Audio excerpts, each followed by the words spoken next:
हो गया। हाँ तो देखिए, ये कॉलेज BMM, मैं जिस कॉलेज में पढ़ा रहा हूँ उस कॉलेज का नाम है BMM,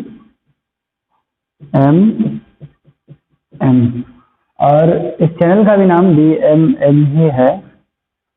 तो जो जिस किसी के पास भी ये वीडियो जा रही है, इस चैनल को सब्सक्राइब जरूर करें और बेल आइकन जरूर दबा दें, ताकि जब भी हम वीडियो अपलोड करें तो आपके पास घंटी बजना शुरू हो जाए।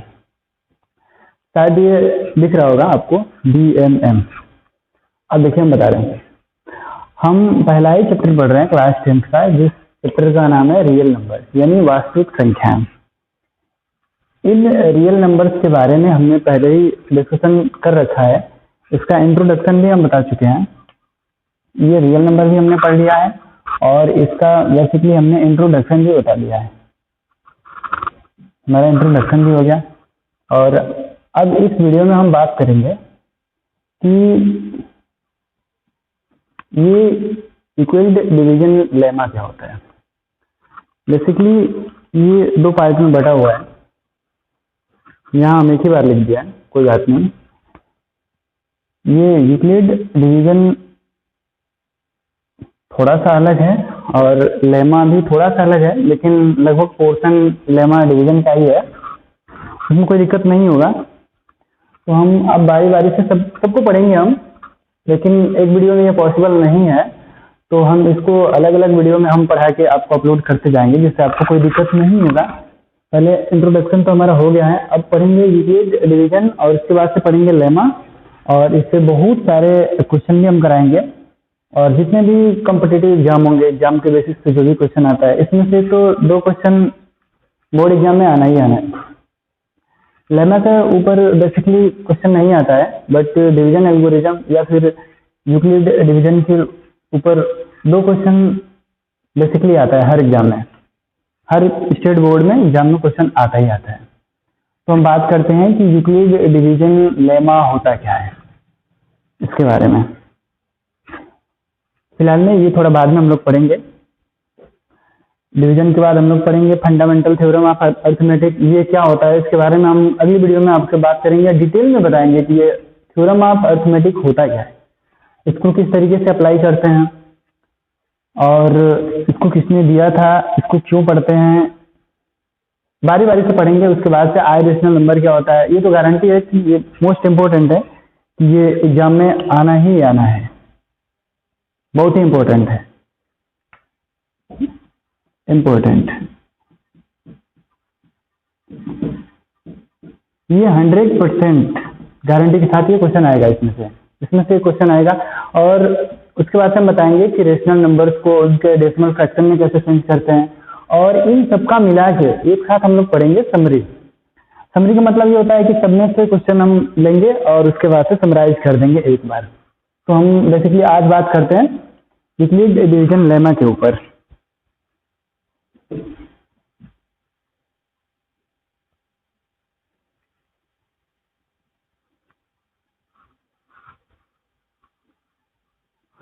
देखिए, एक हमारे साइंटिस्ट थे जिनका मैं नाम बता रहा हूं, जिनका नाम था मोहम्मद आइवियन, जिनका नाम था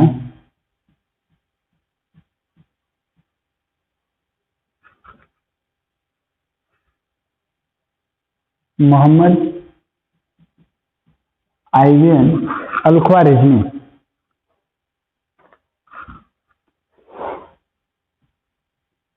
अल-ख्वारिज़मी ये बहुत ही अच्छे, इनको साइंटिस्ट भी बोल सकते हैं, मैथमेटिशियन, जिन्होंने जब भी हम पढ़ रहे होते हैं मैथमेटिक्स तो इनका नाम लेना बहुत ही इम्पोर्टेंस हो जाता है। क्योंकि देखिए, इनका मैं बता दूं 7802-850, इन्होंने जितनी बुक लिखी, जितने चैप्टर्स लिखे, उन सारे चैप्टर्स से एक एक बुक बनता गया और उसी बुक को हम डिटेल से पढ़ते हैं। जैसे आज हम जो लोग पढ़ रहे हैं अलजेब्रा पढ़ रहे हैं, अलजेब्रा का बेसिकली नाम इन्होंने ही दिया था। तो जो यूक्लिड डिवीजन एल्गोरिज्म है या फिर यूक्लिड डिवीजन लेमा है, वो इन्हीं के नाम से ये थ्योरम हमारी बनती है। और उसको अप्लाई कैसे करते हैं, जैसे यूक्लिड डिवीजन बता रहे हैं, जैसे कोई भी हमारे पास अगर एक ऑब्जेक्ट है तो वो ऑब्जेक्ट हमारा वेल डिफाइंड होना चाहिए।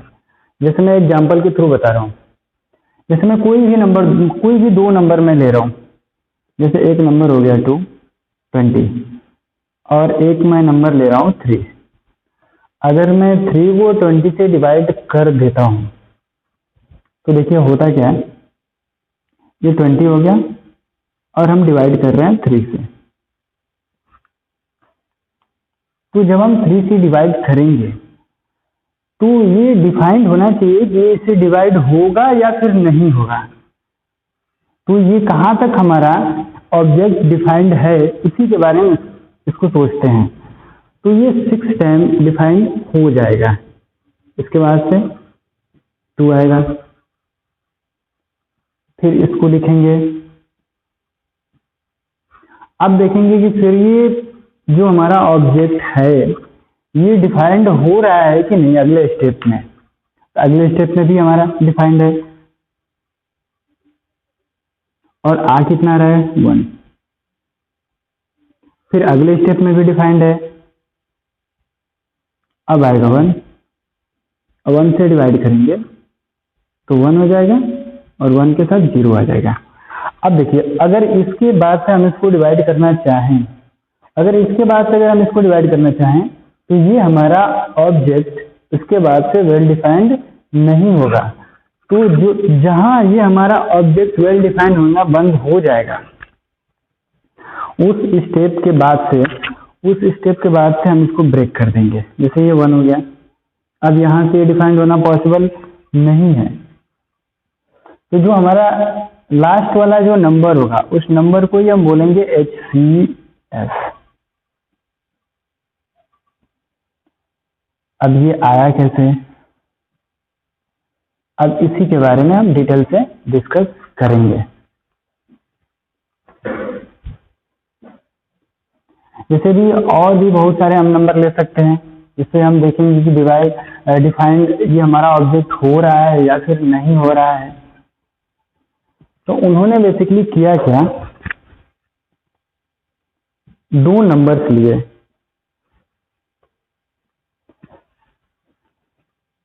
जैसे हमने कोई भी 2 नंबर अपने दिमाग में सोच लेते हैं, कोई भी 2 नंबर।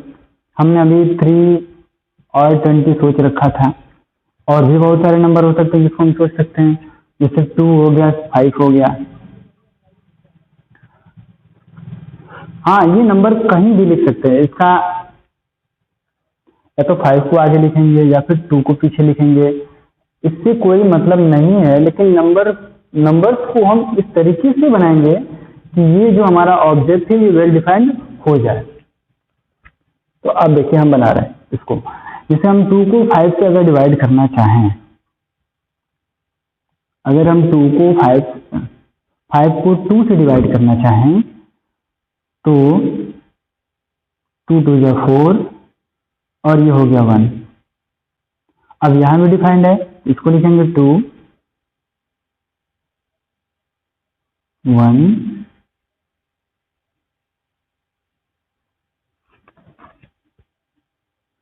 फिर बच जाएगा 1, फिर 1 को लिखेंगे और 1 टाइम्स में वो 1 ही आएगा और ये 0। अब इसके बाद से वेल डिफाइंड नहीं होगा।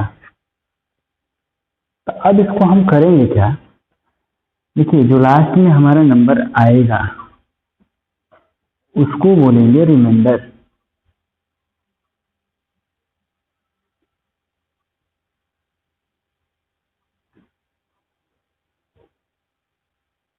दिख रहा है ना सही?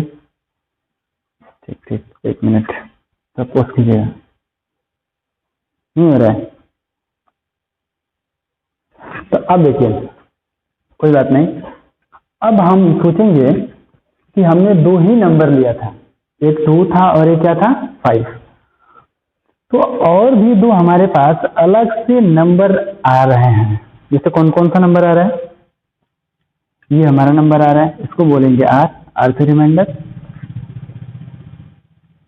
सपोज कर लेंगे कि ये जो हमारा दो नंबर है इसको बोल देंगे, जो बड़ा नंबर रहेगा उसको बोलेंगे ए। बताएंगे अभी क्यों बोलते हैं ए। और जो हमारा छोटा नंबर रहेगा उसको बोलेंगे बी। और जो दो हमारे पास अलग अलग नंबर आए इसको बोलेंगे क्यू और इसको बोलेंगे आर। आर क्यों बोलते हैं? क्योंकि ये कोसेंट है तो क्यू बोलेंगे, और ये हमारा रिमाइंडर है तो आर बोलेंगे। तो अब इन चारों नंबर्स को अगर हम एक साथ लिखना चाहें तो किस तरीके से लिखेंगे, उसी के बारे में हम बात कर रहे हैं।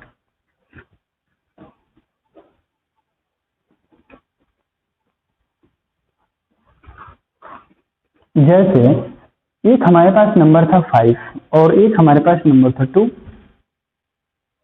तो हमने डिवाइड करना शुरू कर दिया। जब हम डिवाइड कर रहे हैं तो हमने बोला था अभी कि जो बड़ी नंबर रहेगी, सपोज कर लेंगे अपने तरफ से, इस नंबर को हम बोलेंगे ए और इस नंबर को हम बोलेंगे बी। हमेशा जब भी होगा, जब भी ऐसी केस बनेगी तो जो बड़ा वाला नंबर रहेगा, चाहे वो आगे हो या फिर पीछे हो, उससे कोई मतलब नहीं है। जो हमारा बड़ा नंबर रहेगा उसको बोलेंगे ए, जो हमारा छोटा नंबर रहेगा उसको बोलेंगे बी। और भी हमारे पास दो नंबर्स आए थे। एक नंबर आया था क्यू जो कि कोसेंट था, और एक और नंबर आया था जो आया था आर। तो अगर मैं इन सभी नंबर्स को एक साथ लिखना चाहूं तो किस तरीके से लिखेंगे? हाँ, इन चारों नंबर्स को बनाना है हमको, लेकिन किसके हेल्प से? इन्हीं दोनों नंबर्स की हेल्प से हमको बनाना है। तो एक बार और मैं आपको दिखा दे रहा हूँ कि ये 5 है और ये 2 है, तो कितनी बार डिवाइड हो रहा है इसको? 2 2 जा 4 टाइम्स, और इसमें से बच कितना रहा है? 1 बच गया। तो अगर मैं 5 को लिखना चाहूँ, जो नंबर हमने सपोज कर रखा है, अगर मैं 5 को लिखना चाहूँ तो करेंगे क्या? 2 में 2 को मल्टीप्लाई कर रहे हैं तो 4 आ रहा है, और उसके बाद से अगर मैं 1 को ऐड कर दूंगा तो ये 5 आ जाएगा। 5 को लिखना चाहूँ तो इन 2 को इस 2 के साथ मल्टीप्लाई करेंगे, यानी 2 को 2 के साथ मल्टीप्लाई करेंगे, और जो हमारा बाद में जो रिमाइंडर था उस रिमाइंडर को अगर मैं जोड़ दूं तो देखिए 2 2 जा 4 + 1 = 5। तो हमने जो पहले नंबर मान रखा था, जैसे ये जो बड़ा नंबर है उसको बोलेंगे ए,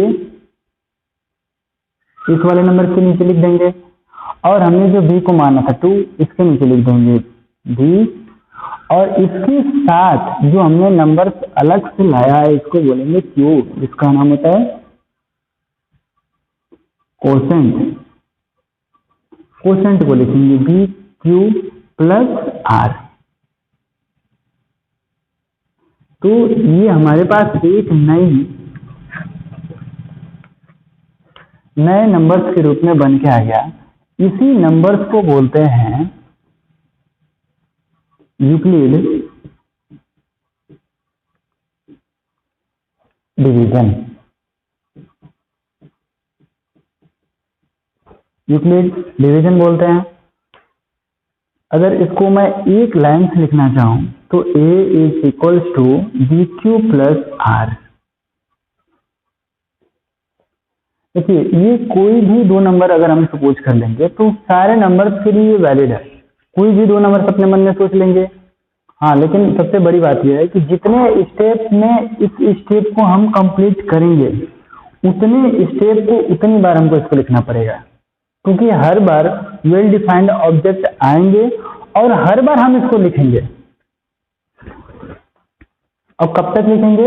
जब तक कि हमारा वेल डिफाइंड ऑब्जेक्ट डिस्ट्रॉय ना हो जाए, यानी वो खत्म ना हो जाए। फिर उसके बाद से वेल डिफाइंड होना ऑब्जेक्ट बंद हो जाएगा।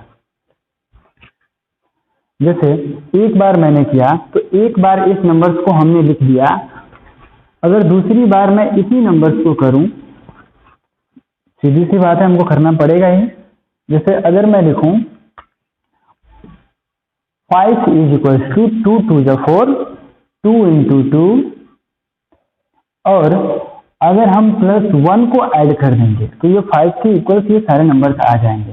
जैसे देख लो आप, 5 इज इक्वल टू 2 2 जा 4, और 4 में 1 जोड़ देंगे तो ये 5 हो जाएगा। तो एक हमारा नया नंबर आया, यानी फर्स्ट स्टेप में a is equal to bq plus r। यानी अगर हमने पहली बार दो नंबर्स को अगर वेल डिफाइंड दिखाना चाहा तो एक बार में यूक्लिड लगाया, अगर मैं इसको दो बार एक बार और लगाना चाहूँ तो फिर इस दो वाले नंबर्स को यहाँ लिखेंगे, फिर ये दो नया नंबर बन जाएगा। तो फिर हम इससे वही रूल अप्लाई करेंगे।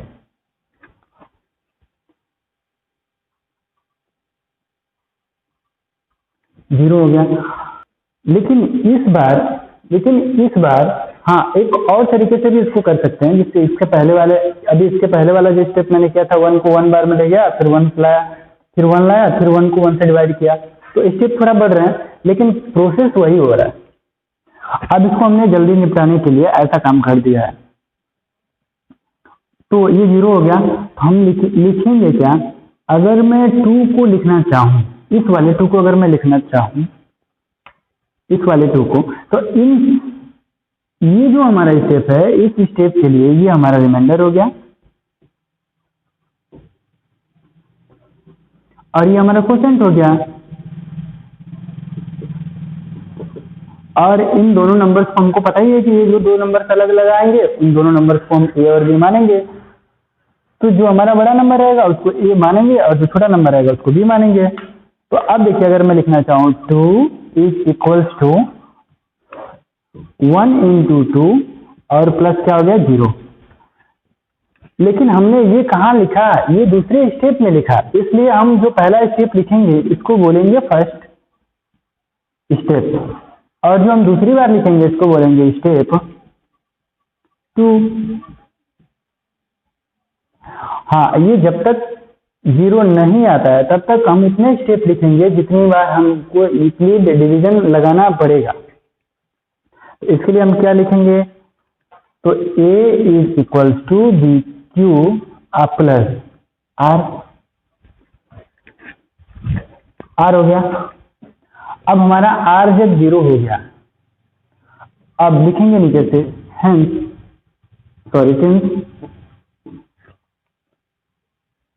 r is equals to 0, then लिखेंगे then b is equals to HCF।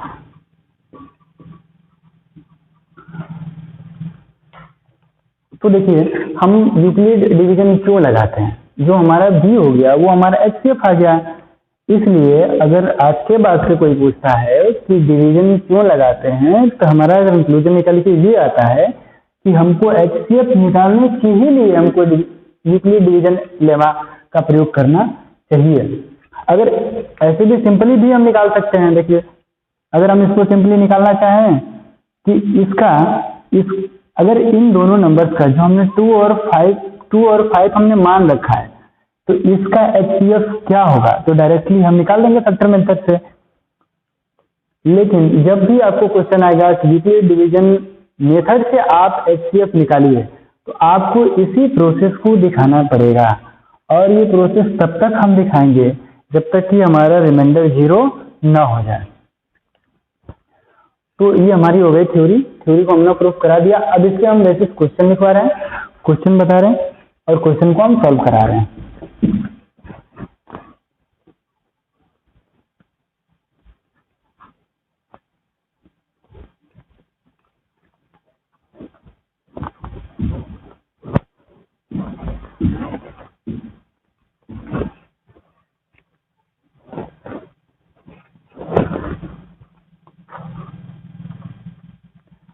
जैसे हमारे पास एक क्वेश्चन है,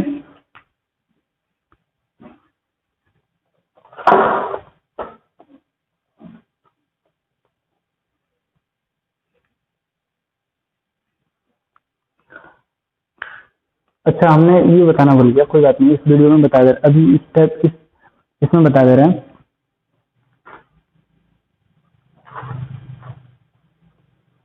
जैसे हमारे पास एक क्वेश्चन है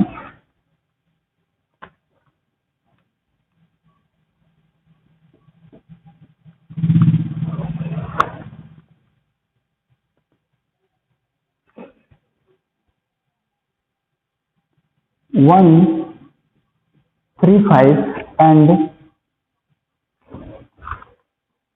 225। अब हमको ये शायद आपको क्वेश्चन ऊपर दिख रहा होगा, इसको अगर हम यूक्लिड डिवीजन मेथड से अगर मैं इसका स्टेप निकालूं तो वो जिस स्टेप को हमने इसके पहले बताया है उसी स्टेप से इसको निकालेंगे बाय स्टेप, एक भी स्टेप छोड़ेंगे नहीं।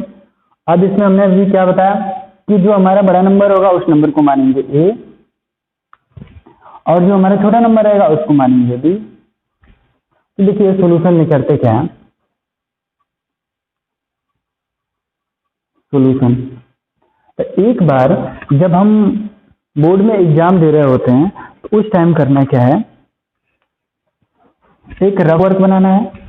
रफ वर्क का मतलब 25% आपको कॉपी छोड़ देना है, 25% में ये जो मैं बोल रहा हूँ उसको करना है। जैसे जो बड़ा नंबर रहेगा 2, 2, 5 को हम डिवाइड करेंगे 1, 3, 5 से, देखेंगे कितनी बार में जा रहा है। हमको लग रहा है एक ही बार में जाएगा और एक बार में 1, 3, 5 होगा और ये हो जाएगा 0 और ये हमारा हो जाएगा 9। और अगर मैं दूसरी बार इसको लिखूं 1, 3, 5 तो ये भी लगभग एक ही बार में जाएगा और यहाँ बचता है 5 और यहाँ बचता है 4 और यहाँ मैं लिख दूं 90, यानी अगर ये 2 टाइम्स 90 ये हो गया हमारा 0। तो जब भी हमने बोला कि जब भी 0 आ जाएगा रिमाइंडर r तो हमारा वेल डिफाइंड ऑब्जेक्ट अब वेल डिफाइंड होना बंद हो जाएगा। तो अब इसको कितने स्टेप में हमने सॉल्व किया 1, 2, 3, तो 3 बार हमको 3 बार यूक्लिड डिवीजन मेथड को लगाना पड़ेगा। तो पहले स्टेप में हम क्या लिखेंगे 2, 2, 5 is equals to 1, 3, 5 into 1 plus 90। लेकिन स्टेप ये कौन सा था, स्टेप हमारा फर्स्ट था, लेकिन लगाया क्या a is equals to BQ plus R को हमने लगा रखा है। और तो देखिए ये हमारा फर्स्ट स्टेप है, इसको हम घेर देंगे, कॉपी में नहीं करेंगे, हम आपको समझने के लिए बता रहा हूं मैं। देखिए अब दूसरा स्टेप अगर मैं लिखना चाहूं अगर मैं दूसरा स्टेप लिखना चाहूं तो अब हमारा ये हो जाएगा a, यानी 1, 3, 5 is equals to 90 into 1 plus 45। लेकिन हमने लगाया क्या यूक्लिड डिवीजन मेथड, लगाया था a is equals to BQ और प्लस r हमने लगा दिया। ठीक है, अब देखिए करेंगे क्या, लेकिन और एक स्टेप हमारा बच जाता है। इस स्टेप के लिए करेंगे क्या, स्टेप 3 में करेंगे क्या, ये 90 है, 90 is equals to 45 into 2 plus 0। लेकिन हमने लगाया क्या a is equals to BQ plus r। अब लिखेंगे since r is equals to 0 then हमारा जो HCF होगा इज इक्वल्स टू क्या होगा b इज इक्वल्स टू क्या है 45, यानी हमारा HCF कितना आ गया 45। ऐसे एक बार और एक और क्वेश्चन मैं करा रहा हूं जो कि आपको और भी क्लियर समझ में आ जाएगा। तो क्वेश्चन नंबर फर्स्ट था,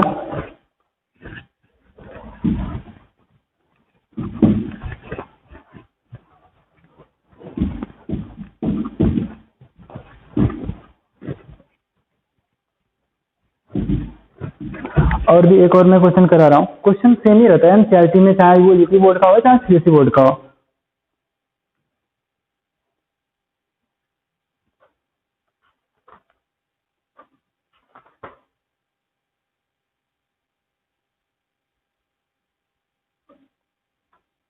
चलो मैं अपने मन से क्वेश्चन कराता हूं। जैसे हमको एक क्वेश्चन है,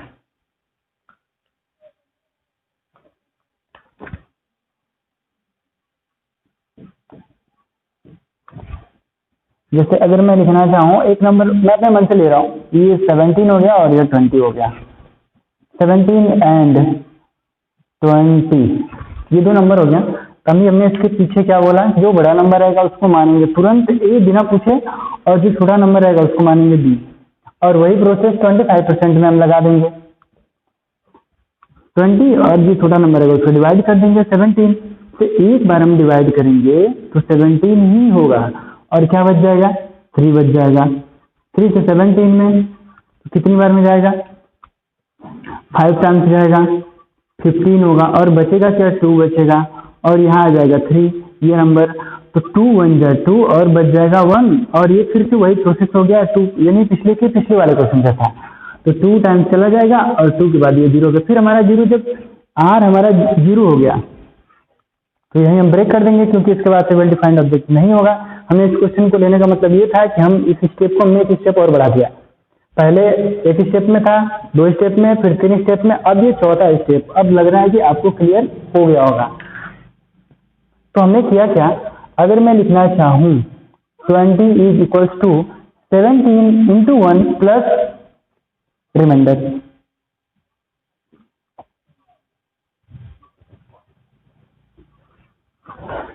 प्लस क्या जोड़ना है, 3। हमने लगाया क्या, यानी ये स्टेप फर्स्ट। हमको एग्जामिनर को ये दिखाना है कि हमने लगाया क्या, हमने लगाया यूक्लिड डिवीजन एल्गोरिथम। तो हम ए लिख देंगे, ए ये नंबर था, तो a is equals to B Q plus r. First step हो गया, स्टेप फर्स्ट यहीं तक खत्म हो गया। फिर दूसरा स्टेप जब करेंगे, स्टेप 2, दूसरे स्टेप में हमको करना क्या है, 17 को लिखना है, यानी 17 is equals to 3 into 5 plus 2। ये हो रहा है कि नहीं, 3 5 जा 15 और प्लस 2 17, ठीक है। लेकिन हमने लगाया क्या, a is equals to B Q plus R. लेकिन अभी ये काम हमारा पूरा नहीं हुआ है, तो और भी 2 स्टेप बचे हैं, उन स्टेप को भी हम लिख लेते हैं। स्टेप 3 स्टेप में किया क्या मैंने, 3 को लिखना है, तो 3 is equals to 2 into 1 plus 1। लेकिन क्या लगाया हमने, तो a is equals to B Q plus R लगाया मैंने। अब देखिए चौथे स्टेप में करेंगे क्या, स्टेप 4। स्टेप 4 में मैंने क्या किया, अगर मैं 2 को लिखना चाहूं, 2 is equals to 1 into 2 plus 0।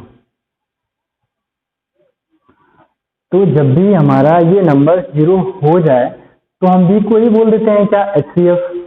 तो लिखेंगे since r is equals to 0 then b is equals to HCF। तो HCF की वैल्यू कितनी आ गई, 1। और आप फैक्टर मेथड से भी इसको जांच कर सकते हो कि 17 और 20 का HCF कितना होता है, 1 होता है। इसमें एक बार दिखा दूं क्या, लो दिखाई देते हैं। 17 और 20 का HCF निकालते हैं, तो अलग अलग कैसे HCF निकालते हैं फैक्टर मेथड से। देखिए ये हो गया 17 का निकालेंगे तो 1 इंटू 17 वैसे ही कर सकते, कोई दिक्कत नहीं है। 17 1, तो 17 का जब मैं फैक्टर लिखना चाहूं तो लिखेंगे क्या, ये 17 इंटू 1 17 इंटू 1। अगर ऐसे ही मैं 20 को लिखना चाहूं, 20 को तो किस तरीके से लिखते हैं, 20 को एक बार डिवाइड करेंगे तो 20 खत्म हो जाएगा।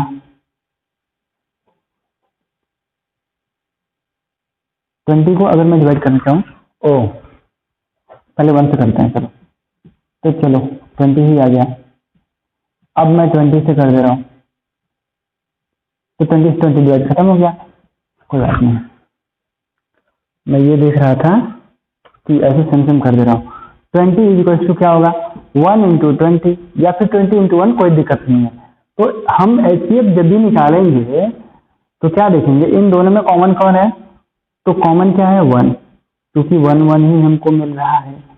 तो यहाँ भी HCF क्या होगा, 1 ही होगा। तो हमने देखा कि फैक्टर मेथड से भी HCF 1 आ रहा है और यूक्लिड डिवीजन लेमा मेथड से भी 1 ही आ रहा है। तो थैंक यू। अब अगले वीडियो में कुछ अलग सी चीज पर आनी है, थोड़ा सा उसको और उसको हम बताएंगे। अगली वीडियो देखना आप लोग न भूलें, और ये जो हमारा चैनल है इसको सब्सक्राइब जरूर करें, क्योंकि अगली वीडियो में हम बहुत ही इंपॉर्टेंट और खास लेके आएंगे। खास वीडियो लेके आएंगे, ताकि ये जो आर है, इस आर को हम बताएंगे कि कहाँ से कहाँ तक वैरी कर रहा है। जैसे इस टाइप का ये आर वैरी हमारा करता है 0 से बड़ा बी और छोटा होता है, और बी से छोटा होता है। इसका वीडियो लेके आएंगे, लेकिन इसको पूरे डिटेल से अगले वीडियो में हम बताएंगे कि ये क्यों यहीं से यहीं के बीच में होता है, और इस पे पूरा एक वीडियो बनाएंगे और पूरा डिटेल में आपको समझाएंगे आर के बारे में, बी के बारे में, सी के बारे में, ए के बारे में। So thank you.